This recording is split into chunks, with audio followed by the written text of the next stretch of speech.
तो 1,30,000 रुपया का क्या किया गया है, पीके इंटरप्राइजेस को सेल किया गया।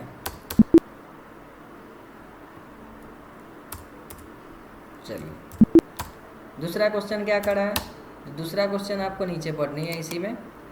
ये सेल हो चुका है गुड सोल्ड्स। दूसरा है गुड सोल्ड्स 1,20,000 कैश में सेल हो रहा है। इसको भी ग्रीन कर देते हैं और यहाँ से कैश में इसको पास करा देते हैं। तो कैश में कैश ले लिए। अब 1,20,000 का कैश में कितना सेल हुआ, 1,20,000 का। तो अब देख रहे हैं यहाँ से sales account, name of item कुछ नहीं लेना है अभी आपका जो है सेल अकाउंट हो गया, ट्रांजैक्शन कंप्लीट। अब आपके पास सेल्स रिटर्न का क्वेश्चन है।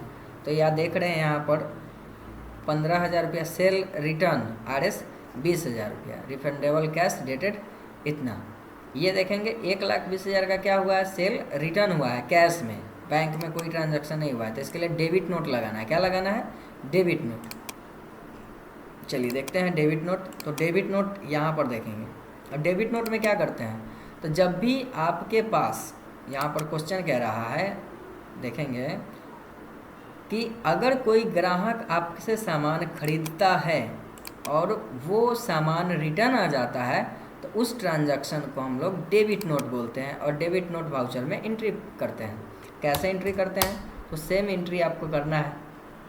यहाँ पर देखेंगे डेबिट नोट में, तो यहाँ पर कैश में हो रहा है, तो कैश में आ रहा है कितना का सामान रिटर्न आ रहा है जी, तो 15,000 रुपये का सामान रिटर्न आ रहा है। आई थिंक क्वेश्चन यही कह रहा है। ये देखेंगे सॉरी, सेल्स रिटर्न 20,000 का है, सेल्स रिटर्न 20,000, 20,000 रुपये। और क्या चीज़ में, तो सेल्स रिटर्न के माध्यम से आ रहा है। नेम ऑफ आइटम कुछ भी नहीं है। ये आपका जो है ट्रांजैक्शन पास हो गया। फिर देखते हैं अदर ट्रांजैक्शन क्या कह रहा है। परचेज रिटर्न का, परचेज रिटर्न है। अब परचेज रिटर्न है तो परचेज रिटर्न के लिए क्या करना है, तो यहाँ डेबिट नोट तो इसके लिए क्रेडिट नोट करना है परचेज रिटर्न के लिए। तो 15,000 का सामान अब आप परचेज रिटर्न कब करते हो, तो यहाँ से हम लोग क्रेडिट नोट पहले वाउचर खोल लेते हैं।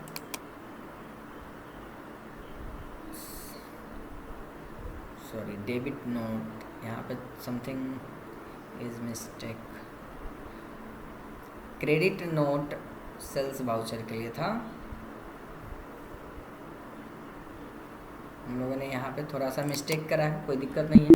आपको सिर्फ ट्रांजैक्शन को उलट देना है। लास्ट जो एंट्री मराया है डेबिट नोट का, इस जगह पे आपको क्या करना है, एफ ये करना था, क्रेडिट नोट करना था। चूँकि सेल रिटर्न है और सेल रिटर्न है तो इस वाउचर में एंट्री करना है, क्रेडिट नोट में। अब आप डेबिट नोट कब करोगे, तो डेबिट नोट तब करोगे जब आपके पास सामान रिटर्न आएगा। जब आप सामान रिटर्न कर रहे हो तो आप क्या करोगे, डेबिट नोट करोगे, है ना। तो यहाँ से क्या करते हैं, यहाँ से आ जाते हैं, कैश में है और कैश में आपको क्या करना है, यहाँ से क्वेश्चन देख लेते हैं। यहाँ क्वेश्चन था परचेज रिटर्न 15,000 रुपया का, कैश वगैरह, कैश का नाम नहीं है बट होगा, डायरेक्ट क्वेश्चन कैश में ही रहता है। तो 15,000 का ये हो गया। सेल्स रिटर्न के जगह यहाँ पर ले लेंगे purchase return, name of item कुछ नहीं। इस प्रकार से आपका जो एंट्री है वो कंप्लीट हो जाता है। दोस्तों इस प्रकार से हम लोग जब एंट्री कंप्लीट करते हैं तो ये एंट्री दिखता कहाँ है, जो भी एंट्री हमने मारा अगर गलती हो गई तो सुधारेंगे कैसे, तो हम लोग यहाँ से पूरी एंट्री को देख पाएंगे। देखिए इस प्रकार से आपका जो एंट्री है ये आपको जर्नल एंट्री दिखाई देते रहेगा, है ना। आप प्रिंट करना चाहो तो अल्ट के साथ यहीं से प्रिंट कर सकते हो। अल्ट P बटन प्रेस करेंगे तो ये आपको यहाँ से प्रिंट हो जाएगा, ये इस प्रकार से आएगा प्रिंट होने के बाद, है ना। तो ये आपका जो है दिख रहा है। उसके बाद ये तो हो गया डे बुक, या फिर आप इसको जर्नल एंट्री भी कर सकते हैं। यहाँ डे बुक भले ही दिख रहा है बट हमारे कॉपी में आप जब बनाए होंगे तो आई थिंक आपको याद होगा कि मैं इस तरह का एक दिखाया था बना के। यहाँ पे ये देखिएगा मेरा जो है बना हुआ था, ये था, ये बना हुआ था जी, हाँ जी ये था, है ना। मैं 10 क्वेश्चन पे बनाया था, यहाँ पे टोटल 22 क्वेश्चन पे बना हुआ है आपका हिसाब जो भी था। ये पूरा हिसाब आपका 22 क्वेश्चन पे कंप्लीट हो रहा है। अब ये आपका जो है कंप्लीट है। ट्रांजैक्शन भी गिनती कर सकते हो, 2 4 6 8 10 2 12 14 16 18 2 20 और 2 22 ट्रांजैक्शन आपका हो चुका है।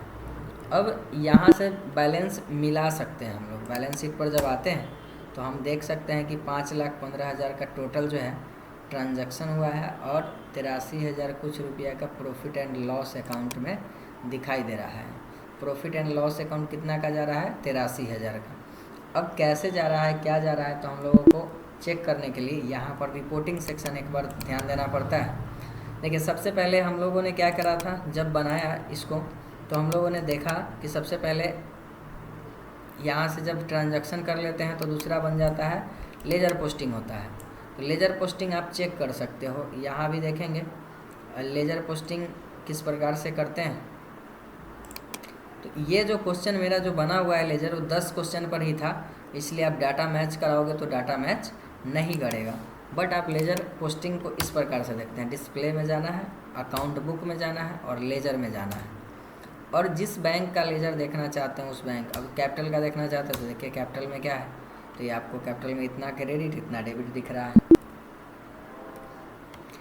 कैश के साथ क्या क्या हुआ है, तो कैश के साथ इतना सारी ट्रांजैक्शन हुई है, कितना पैसा आया कैश में, कितना पैसा कैश से गया, कहाँ गया, वो पूरी जानकारी आपको मिल जाएगी। तो ये लेजर यहाँ से देखते हैं। फिर आप यहाँ से देख सकते हो स्टॉक समरी। तो स्टॉक समरी में आपके पास कुछ नहीं, क्योंकि सामान आपने खरीदा ही नहीं है, सिर्फ ट्रांजैक्शन किया है। प्रॉफिट एंड लॉस में चलते हैं तो आपको यहाँ से प्रॉफिट एंड लॉस दिखाई देगा। यहाँ से डिटेल्स कर लो तो आपको पूरा डिटेल्स दिखाई देगा। देखो परचेज, टोटल जो परचेज हुई 3,10,000 रुपया का आपका टोटल परचेजिंग हुई। सॉरी यहाँ पर है परचेज अकाउंट, 3,25,000 रुपया का आपने परचेजिंग करा, जिसमें 15,000 का परचेजिंग आपने रिटर्न कर दिया, तो आपका टोटल परचेजिंग 3,10,000 रुपया का हो गया। जबकि दूसरे तरफ चलते हैं तो सेल आपने, टोटल सेल जो है आप 2,50,000 रुपया का करा, जिसमें से 20,000 का सेल आपने भी रिटर्न करा है, तो टोटल सेल आपका 2,30,000 का हो गया। यानी कि ग्रॉस लॉस दिख रहा है 80,800 रुपये की। ग्रॉस लॉस 80,800 रुपये की इसलिए दिख रही है क्योंकि यहाँ पर स्टॉक मैंने मेंशन नहीं करा था, तो यहाँ पर ये बैलेंस लॉस में ही जाएगा। अब हम लोग आगे बढ़ते हैं। यहाँ पर देखेंगे मैंने कुछ एक्सपेंसेस भी करा था, तो 3,000 और 2,500 का मैंने खर्च भी करा है एक्सपेंस। और यहाँ देखेंगे सॉरी यहाँ पर भी आपका बेजेज एक्सपेंस है, तो ये बेजेज ऑलरेडी डिडक्ट हो चुका है यहाँ से, तो 10,800 रुपया यहाँ पर ऐड हो चुका है। आप देखेंगे इनडायरेक्ट एक्सपेंस, तो ये तो टोटल जो नेट लॉस है आपका 80,000, और इधर से इन दोनों को अगर माइनस प्लस करते हो तो 83,300 रुपया का आपको नुकसान है, जबकि टोटल ट्रांजैक्शन 86,300 का है। बैलेंस शीट पर आते हो तो आपको बैलेंस शीट पर आपको दिखाई दे देगा कि आपकी लायबिलिटीज़ कितनी है और आपके पास एसेट कितने की है। तो ये देख सकते हैं आप यहाँ पे कि कैपिटल अकाउंट में आपके पास 5 लाख रुपया है, यानी कि कैपिटल को आपको लायबिलिटी साइड यहाँ दिखाई दे रहा है और यहाँ एसेट साइड दिखाई दे रही है, इसको बैलेंस शीट बोलते हैं। तो 5 लाख रुपया आपके ऊपर कर्ज है। दूसरा लायबिलिटी आपके पास 15,000 रुपया का है, जो कि सैंडरी देखते हैं, सैंडरी क्रेडिटर का लायबिलिटी दिख रहा है। ये आपका धनलक्ष्मी इंटरप्राइजेस का है, आई थिंक इसको पेमेंट नहीं किया गया है। 1,30,000 रुपया का जो कैश रिसिप्ट है और रिसिप्ट है ही, इसको जो है पेमेंट नहीं किया गया है। उसके बाद देख लेते हैं, इधर आइएगा तो आपको इधर पता चल जाएगा कि आपके पास स्टॉक नाम का कोई चीज़ नहीं है, जबकि सैलरी डेप्टर्स 10,000 का है, यानी कि 10,000 रुपया आप अर्निंग कर सकते हो। उसके बाद कैश इन हैंड 2,84,200 रुपया है और 1,37,500 रुपया आपके पास बैंक अकाउंट में है। यानी कि इन तीनों को अगर आप कैलकुलेट करते हो तो ये आपका 4,31,700 रुपया आपके पास कैश में है, जबकि आपके पास बैलेंस होनी चाहिए था 5,15,000 रुपया टोटल इन दोनों को जोड़ने के बाद। तो अगर आपके पास 4,31,700 रुपया है तो आपको 83,300 रुपये की नुकसान हुई है। तो आप यहाँ से चेक कर सकते हो, देख सकते हो कि किस प्रकार से आपने जो ट्रांजैक्शन किया उसके आधार पर आपके पास रिपोर्ट तैयार है। अब आपको सिर्फ अल्ट के साथ पी प्रेस करना है, अल्ट के साथ पी प्रेस करोगे तो आपका बैलेंस शीट भी बनके तैयार होगा। दोस्तों इस वीडियो में आपने देखा कि किस प्रकार से हम लोग पूरी अकाउंटिंग सीखते हैं। तो बस आज के लिए इस वीडियो के लिए इतना ही है, अगले वीडियो में मिलते हैं फिर। धन्यवाद।